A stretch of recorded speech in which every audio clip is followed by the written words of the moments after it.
So we now know when the ATF plans to drop their new rules on pistol braces and frames and receivers. So let's talk about this. But real quick before we jump into this video, if you think the ATF needs to be abolished, go ahead and hit the like button and subscribe. Also want to thank one of the main supporters of this channel, which is you, the viewers, and those of you who are actually part of the Patreon. I have links down the detail section in the comment section if you want to join the Patreon.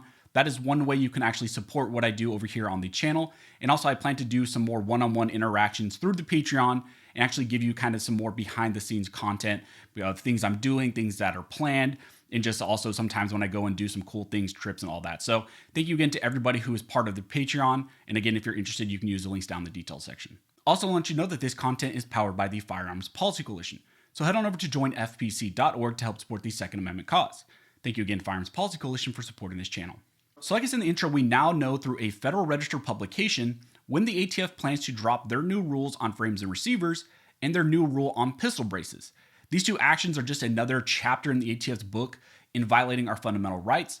Last year, when they introduced these proposed rules, a lot of us went and commented on those in opposition, but it looks like the ATF, being a tyrannical executive agency, is going to move forward with these new rules.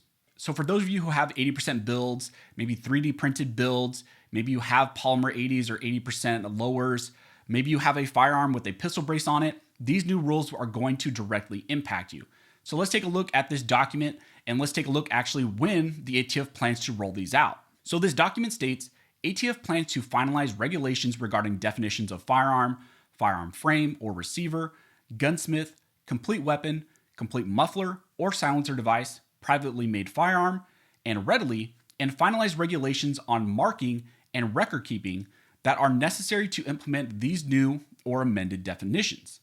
The intent of this rulemaking is to consider technological developments and modern terminology in the firearms industry and to enhance public safety by helping to stem the proliferation of unmarked, privately made firearms that have increasingly been recovered at crime scenes. Further, ATF plans to finalize regulations to implement certain provisions of Public Law 105-277 and to set forth factors considered when evaluating firearms with an attached stabilizing brace to determine whether they are considered firearms under the National Firearms Act and or the Gun Control Act.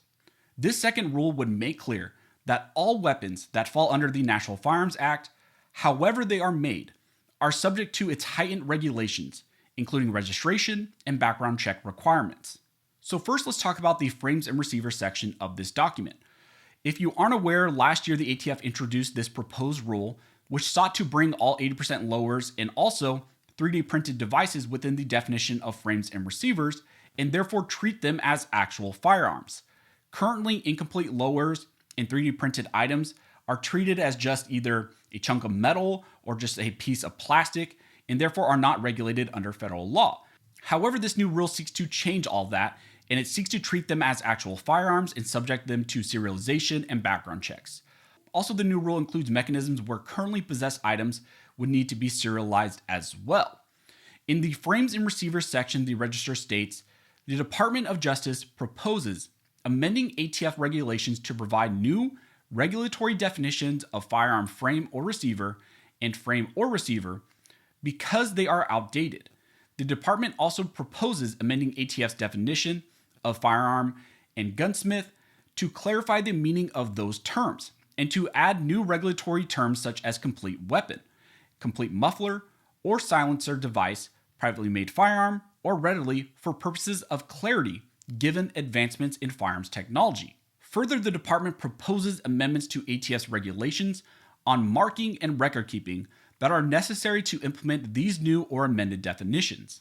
It goes on to state, the new rule is intended to clarify the definition of firearm and to provide a more comprehensive definition of frame or receiver so that those definitions more accurately reflect firearm configurations not explicitly captured under the existing definitions. Further, this new rule proposes new terms and definitions to take into account technological developments and modern terminology in the firearms industry, as well as amendments to the marking and record-keeping requirements that would be necessary to implement these definitions. Finally, in the frames and receivers section, they present their timetable for when the new rule will actually drop, and indicates that it will be dropped in June of 2022.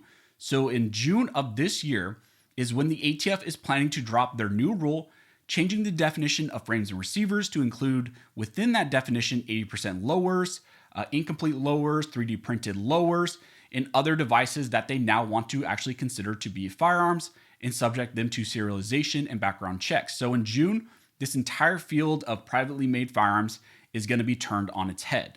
But of course, one infringement isn't enough for the ATF, and in the very next section, they talk about when they're going to drop their new rule on pistol braces.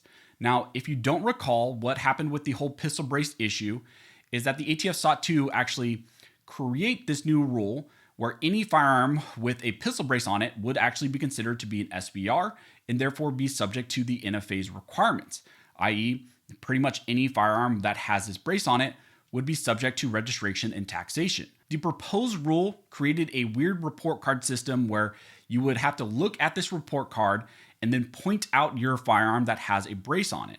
And this system essentially led to any firearm with a brace on it being considered to be an SBR.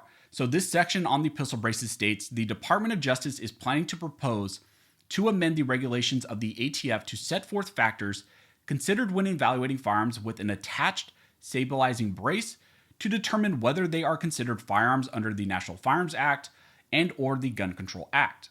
This rule is intended to clarify when a rifle is intended to be fired from the shoulder and to set forth factors that the ATF considers when evaluating firearms with an attached purported stabilizing brace to determine whether these are rifles under the GCA or NFA and whether they are firearms subject to the NFA. It amends the definition of rifle in 27 CFR 478.11 and 479.11 respectively, by adding a sentence at the end of each definition.